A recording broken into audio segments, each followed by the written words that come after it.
कोल्हापूर महानगरपालिकेच्या जरगनगर शाळेत कोल्हापुरातील श्री लक्ष्मीबाई कृष्णाजी जरग विद्यामंदिर हे कोल्हापुरातील जरग विद्यालय नगरमधील श्रीमती लक्ष्मीबाई जरग विद्यामंदिर या महापालिकेच्या लक्ष्मीबाई जरग कोल्हापूर महानगरपालिकेच्या जरगनगर शाळेत मुहूर्तावर आपल्या पाल्याला या शाळेत प्रवेश मिळावा यासाठी पालकांनी अक्षरशः रांगा लावल्या होत्या।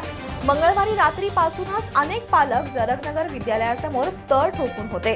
काहीही करून आपल्या मुलाला किंवा मुलीला या शाळेत प्रवेश मिळावा ही इच्छा असलेल्या पालकांनी जरगनगर विद्यालयासमोर प्रचंड गर्दी केली होती।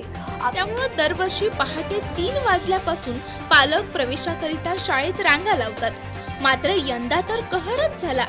प्रवेशासाठी पालकांनी चक्क आदल्या दिवशी रात्री 9:30 वाजल्यापासून शाळेत रांगा लावल्या। त्यामुळे हे अर्ज मिळवण्यासाठी पालकांनी चक्क आदल्या रात्रीपासून शाळेत रांग लावली होती। नाही तर गेल्या काही वर्षात दरवर्षी अशा प्रकारे शाळेत ऍडमिशन मिळवण्यासाठी चक्क पालकांच्या रांगा लागलेल्या असतात। यावर्षी गुढीपाडव्याच्या आदल्या दिवशी रात्री पालकांनी शाळेच्या आवारात यायला सुरुवात केली होती। यामुळे या शाळेबाबत पालकांचं आकर्षण वाढलं असून आपल्या पाल्याला याच शाळेत प्रवेश मिळावा यासाठी पालक वर्ग दरवर्षी धडपड करतात।